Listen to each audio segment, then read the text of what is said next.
First and foremost, before we get into today's video, if you're watching this pretty much when it launches, you only have a handful of hours left before the Brilliance event is over. Make sure that you do what you can do. If you have to walk a lot, you might just be SOL. But if you only have a few things to do, battle some fortresses, maybe finish off a port key, something like that, make sure you get that done. It does end at 11 a.m. Pacific time. I have no idea what time that is where you are, because I don't know where you are. And additionally, I want to follow up on a little bit of information that I've been receiving since I posted yesterday's video. It seems that your profession greatly influences the type of opponents you see in fortresses at lower levels. So if you are a Magizu or if you are an Aura, you may have to bump up the level, the chamber that you are in order to see the formidable pixies. One thing that I might recommend doing is don't misunderstand what I'm saying here. What I might suggest you do is, because defeating a chamber 1 with a runestone 1 is relatively easy even without powering up at all, maybe change your profession, because it's free to do. You can change it at any time, and go and battle the fortress on level chamber 1 or chamber 2 with a runestone 1, maybe a runestone 2 as a professor to help improve your chances. And then when you're done with that, you can swap back over to your Magizu or your Aura, where you are trying to build up your skill tree. And speaking of skill trees, done a little research. And what I would recommend as a professor, if you want to know about Magizu or an Aura, I don't know, I'm sorry. But if you are a professor, it's pretty clear. And I think actually with Magizu, it's pretty clear and obvious where you need to put your green books as well. I don't know what it's called, but everything that I've read, it's like, yeah, go here. The same holds true for the professor. Now, the professor is more of the well-rounded. It definitely seems like it has a skill that is by far the best of all the skills. So I have completed my event. You will see that I have the 15 green books, 114 scrolls, and 9 regular books. The first thing I'm going to do is I'm going to slide over here. Everything like around here requires books, and please do not spend your green books on this strength in numbers. I don't even know what it does. Power, when you have 1 or greater enhancements plus 5, don't do that. This one over here, restricted section. While pursuing the restricted section of Hogwarts library, you discover a copy of Magic Mosty Evil. Is that right? Magic Mosty Evil. Upon examining the book, you increase your defense against dark forces. If I'm not mistaken, you're deficient against dark forces, but not to the point that plus 6% is really going to matter. What really matters is you want to go after your hex. Now, on my skill tree, I have a couple of different options here. I could go with the improved deterioration hex, which is going to cost me 5 scrolls and 4 green books, or I can slide on down here and do the deterioration hex maxima, which is also a minus 10. It goes from minus 5 to minus 10. But as you can see, this one is going to cost me 10 scrolls and 4 books. Whereas if I go up here, I'm getting the same amount of minus 10 on my opponent's attack, but it costs basically half the scrolls. So I'm going to go this route. I'm going to upgrade this. It's so painful getting rid of those green scrolls. They're so hard to come by. And now you will see that on the next one, I have the exact same dilemma. I can go 5 scrolls or 4 books, or if I go further in the skill tree, you will know that it costs 10 scrolls and 4 books. I highly recommend doing the less expensive option for the same value. Done. And done. Wow, that helped my profession level a lot there. Now, you could complete this. That's going to just be 7 scrolls, and I may go back and do that. It's not necessary because I've already unlocked the protection charm here. But the next thing I'm going to do is a deterioration hex maxima, or my other real option is as enhanced protection charm. Again, if you are a professor, there's really only one way to go here. I'm now doing, my opponents are now doing -20. And I think that's per attack and per defense. So does that mean that they're doing like -40? Like they're losing 40 HP every time they attack enemy. And by doing this, I've just leveled up to Professor level 6. So that is going to be nice. And then I have extra scrolls. I'm going to save my books. There's nothing really that I can use them on, but I could, if I go into my lessons here, like I could pop 7 here, no big deal. Pop another 7 there. Yeah, couple books. What is this? And I'm just going to stop there and see if maybe progressing further down my tree is the most valuable way to go. I am in Santa Monica, California. This place is notoriously known for being amazing spawns for Pokemon Go, and as you can see, there are a lot of inns, there are a lot of flags, there are a lot of fortresses. It looks like there's some activity going around. Hopefully this means good things for spawn rates, and let's get out there by the water and see what happens.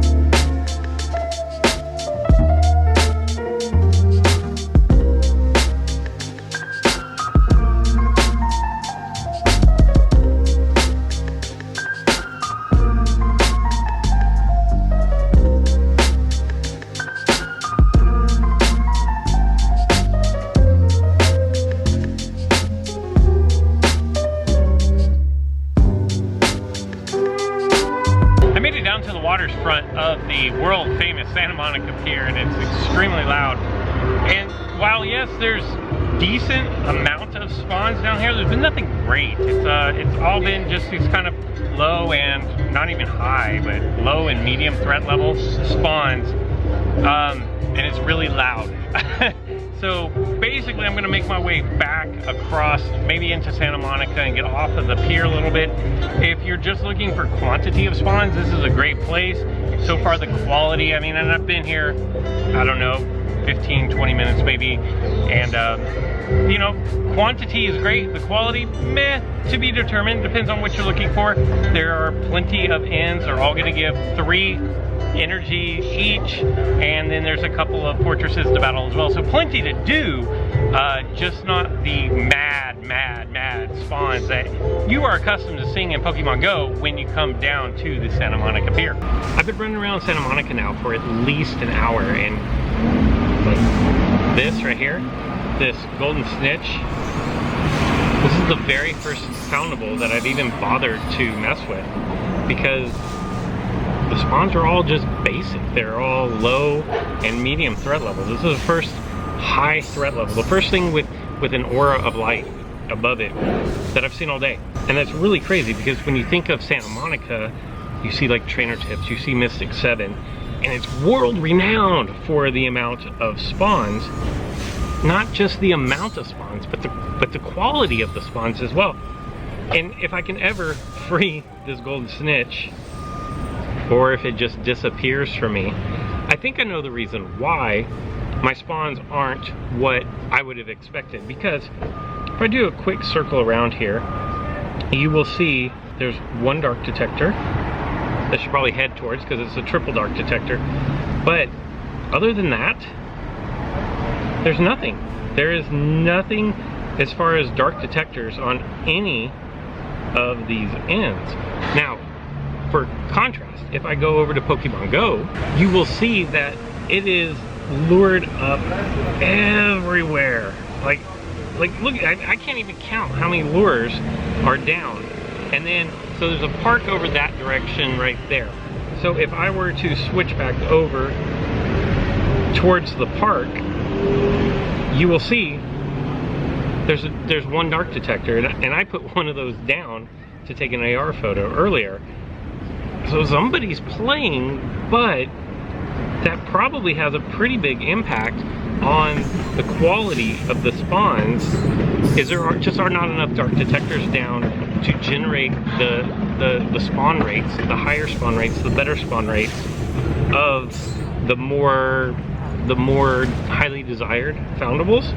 And this is just a guess on my part. I'm speculating on the fly. I don't have any research to back this up. I do know that I'm not gonna drop the amount of, let's see, how many would this take? Like just for this area right here, 3, 6, 9, 12. I'm not gonna do that because I've run dark detectors before, and there's a lot of theories going on about dark detectors, but the overwhelming theory on dark detector and the overwhelming opinion on dark detectors right now is they're not worth it. They just don't spawn enough.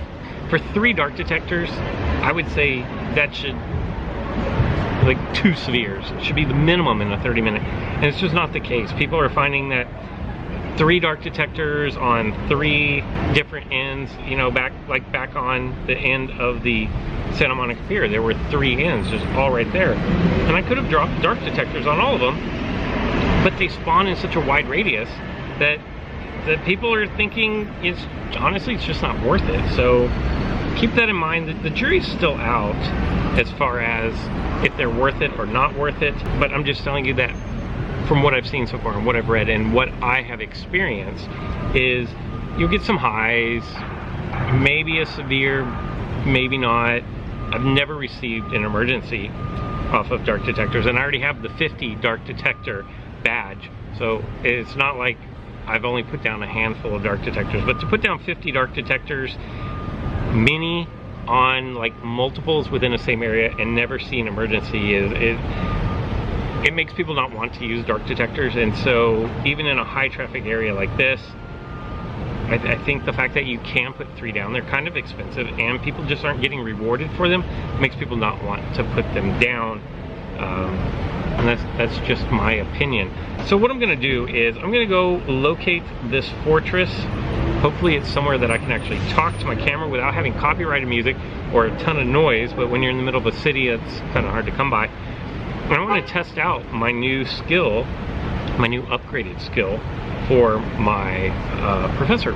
As luck would have it, it's just one of those days where nothing really seems to go right. Obviously, I've left Santa Monica. I could not find a tower, believe it or not. I could not find a tower that did not have copyrighted music pumped into it, or the wind just wasn't howling off the ocean, or where it wasn't just super crowded. And so now I'm out here where it's super windy but less crowded and no music pumped in. And I definitely want to test out some of my new skills for my new professor. Man, what do I want to do here though? That is the question. Do I try to go? I'm level 6 now, or grade 6, I guess is what they would call it. I've done 6 beforehand. Do I jump into the tower chamber number 2? Do I go for the ghost? Those are my options. I'm gonna go big. I'm gonna go big. Yeah, that's what I'm gonna do. I'm gonna go big, and then I'm going to drop this Ministry of Magic runestone here. I highly doubt anybody's going to be joining me in this fortress. One thing that I will say, I've noticed it is hard to find people to battle towers with, and I don't know what the answer for that is other than more people playing the game.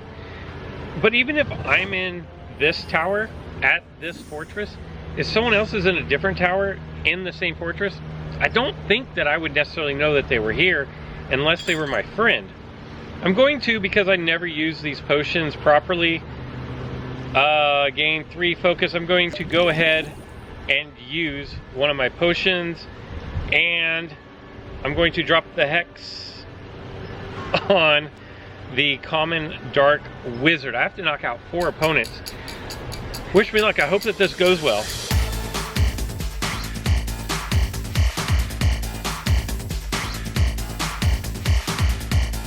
And just as I suspected, every time that the AI attacked me, they lost 20 stamina. I'm gonna go the same direction. And the reason why I'm using it on the Dark Wizards is because I'm deficient against Dark Wizards. So that is my main purpose here. And in fact, I'm actually going to drop a potion down just because I have an excess of them.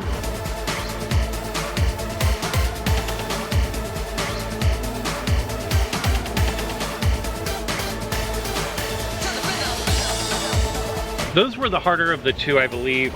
I'm not even going to bother with the werewolf. Actually, yes I am. I'm gonna just drop this down on the werewolf. I didn't need to, but I'm definitely gonna have to hit up a potion here for some health energy. Although I have plenty of time, I might just actually take the L on my health energy because I think I can afford it.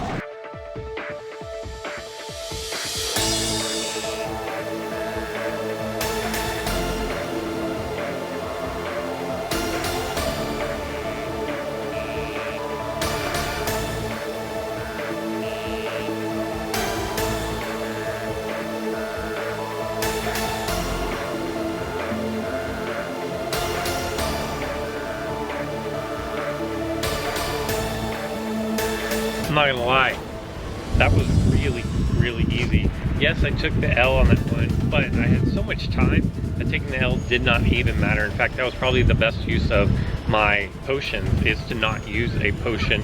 And then starting off with one of the drafts was definitely the way to go. Nothing special other than the extendable ears and the 45 family XP, which is great. The XP of 310 definitely should have been running a brain elixir there.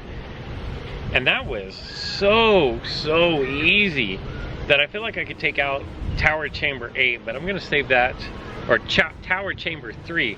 I think I'm gonna save that for another video. But Tower Chamber 7 with the Professor, with my new upgrades after the restricted books, that was really easy. Not all videos go according to plan, and sometimes I have to adapt and change things up on the fly. I hope you guys weren't too distracted. I hope you aren't too disappointed.